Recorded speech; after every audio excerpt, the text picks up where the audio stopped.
मला या गोष्टीचा विश्वास आहे की निश्चितपणे या सभागृहाच्या ज्या उच्च परंपरा आहेत त्या परंपराचा मान सन्मान हा निश्चितपणे या ठिकाणी राहील।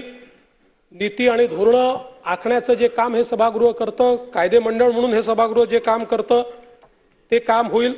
आणि याहीपेक्षा महत्त्वाचं मला असं वाटतं की महाराष्ट्रामध्ये जी काही कारणं असतील, मी कोणाला दोष देत नाही, पण गेल्या 5 वर्षामध्ये संवादाचा थोडा अभाव झालेला आहे। कुठेतरी पॉलिटिकल डायलॉग, राजकीय संवाद, हा राजकीय संवाद कमी झालेला आहे, तो संपला असं मी म्हणत नाही।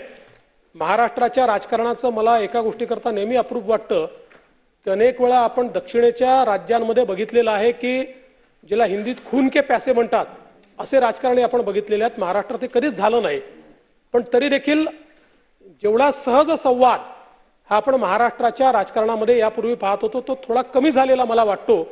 त्याची जी काही कारणं असतील, पण आता येत्या काळामध्ये हा संवाद अधिक वाढला पाहिजे, हा प्रयत्न आम्ही देखील करू आणि आपल्याला देखील त्याच्यामध्ये एक अत्यंत महत्त्वाची भूमिका या ठिकाणी मांडावी लागेल।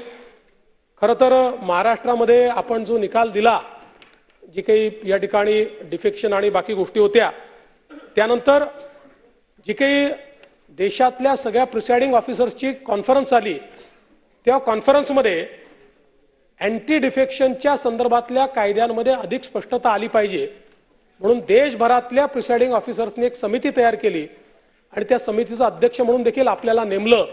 ही देखील एक मला असं वाटतं अत्यंत महत्त्वाची गोष्ट आहे आणि याची घोषणा देशाच्या लोकसभेचे अध्यक्ष माननीय ओम बिर्ला साहेबांनी केली। ही देखील एक महत्त्वाची गोष्ट आहे। या निमित्ताने अध्यक्ष महोदय, एक मागणी देखील आपल्याकडे करू इच्छितो। खरं म्हणजे माझी मागणी काही फार पॉप्युलर मागणी नाही आहे, पण मला असं वाटतं की या कायदे मंडळामध्ये आपल्याला योग्य प्रकारे काम करायचं असेल तर काही शिस्त पाळली गेली पाहिजे। आणि गेल्या काही वर्षांमध्ये आपण या कायदे मंडळामध्ये अशी अवस्था असते की लॉबीमध्ये चालायला देखील जागा नसते, उभं राहायला जागा नसते। वर्षानुवर्ष, आता मलाही 25 वर्ष झाली, दादांना मला वाटते 30 वर्ष झाली असतील, कोणी 35 वर्षाचे इथे आहेत, पण इतक्या वर्षामध्ये अशी अवस्था या विधिमंडळात नव्हती। शेवटी विधिमंडळामध्ये आमदारांनी लोकांना आणावं वगैरे आपण नेहमी पाहतो लोकांना, पण अलीकडच्या काळात एक एक आमदार 25-25 लोक घेऊन येतोय, इथे सगळ्या प्रकारचे डेलिगेशन्स येत आहेत। मग इथे क्वालिटी काम होणार कसं? या विधिमंडळामध्ये जे काम आहे, ज्या चर्चा आहेत त्या अभ्यासू झाल्या पाहिजे, तिथे क्वालिटी काम झालं पाहिजे।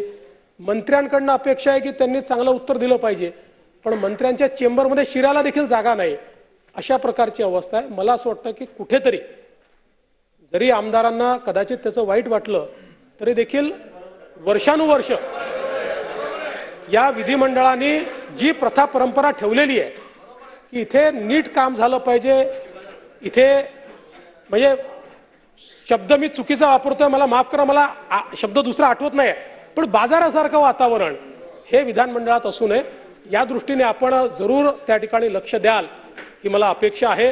मी पुन्हा एकदा आपल्यासारखा न्यायबुद्धीने या ठिकाणी काम करणारा अध्यक्ष या सभागृहाला लाभला त्याबद्दल आपले मनापासून आभार मानतो, आपलं अभिनंदन करतो आणि आपल्या माध्यमातून महाराष्ट्राच्या 12 कोटी जनतेला न्याय मिळेल आणि या विधानमंडळाची, या विधानसभेची उंची आपण सातत्याने वाढवाल अशा प्रकारची अपेक्षा व्यक्त करून मी माझं बोलणं संपवतो।